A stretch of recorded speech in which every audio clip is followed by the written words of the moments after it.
Most of us grew up being told that we only use a small part of our brain, and imagine if you used all your brain, what you could be. Well, the fact is that all the parts of our brain are active. All the nerve cells are being used. The question is, if you could somehow adapt yourself in terms of how you use your brain, rather than let your brain use you, could the potential for your brain activity and your mental accomplishments be even greater?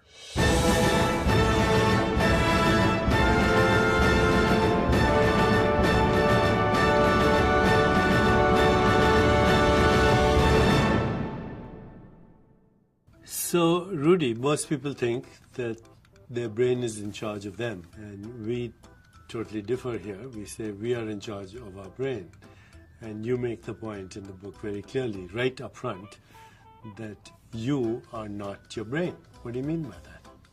Well, I think if you just carry out this simple exercise of saying, my brain, you have to ask who asked that. Who said, who's the my? Who asked my brain? And the brain is an organ, a great organ, that serves you, which is different than saying you serve your brain.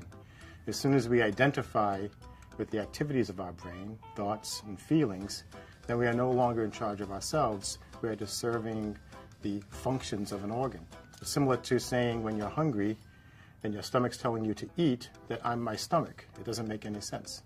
So just like I am not my stomach, and I'm not my skin, or I'm not my hair follicles or my toenails, I'm not my brain either.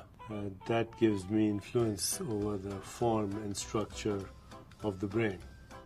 The brain is an activity, and it's influenced by every experience. So right now we are having this experience of conversing with each other. Is this experience of me talking to you and you talking to me, is this influencing the form and structure of our brains?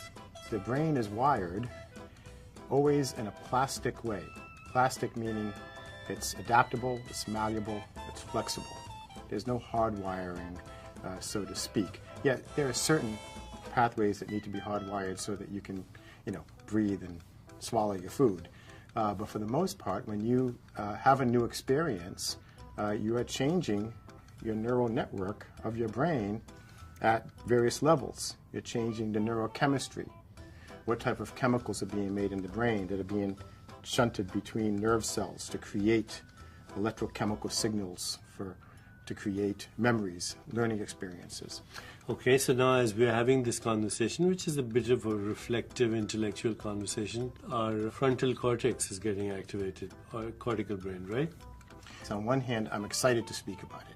So my emotional center, my limbic center saying, this is great, let's keep talking about this. My frontal cortex, the more recently evolved part of the brain, is saying, whoa, slow down, don't get carried away. What you want to say has to be reasonable and scientifically sound. So there's this constant battle in the brain between the limbic emotional system and the parts that are involved with logic, learning. And what's beautiful is that as you experience new things, the neural networks in all these parts of the brain are changing, even how they interact with each other. So you're getting changes in connections between nerve cells within certain regions, like the limbic region for emotion, at the same time within your cortex, where there's thinking and reasoning, and how those regions interact with each other. So this happens at every moment you're interacting with the world, seeing a beautiful forest or trees and birds in the forest, or when you're at a scientific lecture being stimulated by some new topic. This is fascinating to me because most of us don't think about it this way. We think, oh, there's a brain and it does its thing. But right now there are lots of people who are actually watching us on YouTube. Are we influencing their brains, the structure of the brains right now? All of this input is influencing the brain of the listener.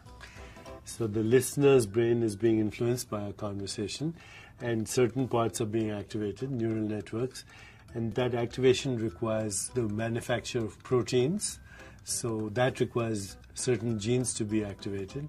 So we're not only influencing each other's DNA and genes, but all those people who are listening to us. Right now, as people are listening to us, if they're being stimulated by what we say and relating to it, their chemicals are changing. As a result, the connections between nerve cells are actually changing. If you picture almost like little worms that are extending and growing and now connecting in different places because of the experience, for example, of the viewer of us speaking right now. And this is called neuroplasticity, right? Neuroplasticity. That the brain is plastic.